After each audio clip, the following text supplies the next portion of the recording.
আসসালামু আলাইকুম, কেমন আছেন? আজকে ইলিশ মাছের শুটকি ভুনা রেসিপি আপনাদের সাথে শেয়ার করব। প্রথমে আমি শুটকিটা ভালো করে কেটে নিয়েছি পিস পিস করে।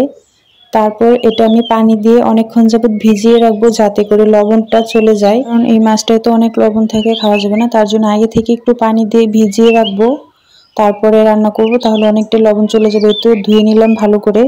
এখন কড়াইতে পরিমাণ মতো সরিষা তেল দিয়ে দিলাম। আমি সরিষা তেল দিয়ে এটা রান্না করব।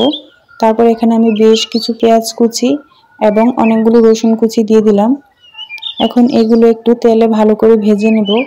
এখানে আমি একটু লবণ দিয়ে তারপর ভেজে নেব, কারণ লবণটা দিলে তাড়াতাড়ি মিশে যাবে, তার জন্য।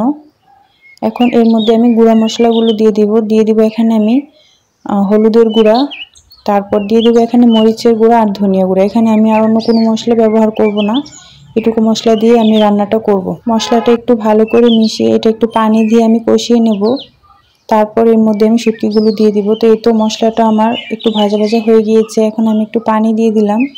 পানি দিয়ে আমি কষিয়ে কেটে ধুয়ে রাখা শুটকিটা দিয়ে দিব। এই তো এখন শুটকিটা দিয়ে দিলাম।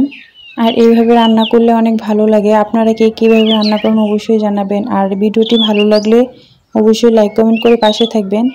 তো এখন একটু পানি দিয়ে আমি ভালো করে এটা সিদ্ধ হওয়া পর্যন্ত রান্না করে নেব। তারপর লাস্ট পর্যায়ে এখানে দিয়ে দিব আমি বেশ কিছু কাঁচামরিচ। এখন আমি একটু নেড়ে মিশিয়ে পানিটা শুকিয়ে তারপর নামিয়ে নেব। আমার রান্না করাটা শেষ। তো ভিডিওটি কেমন লাগলো অবশ্যই জানাবেন, আর ভুনাটা কেমন হয়েছে এটাও জানাবেন। এই তো খুবই ভালো হয়েছিল, আলহামদুলিল্লাহ। তো ভিডিওটি এই পর্যন্ত। আল্লাহ হাফেজ।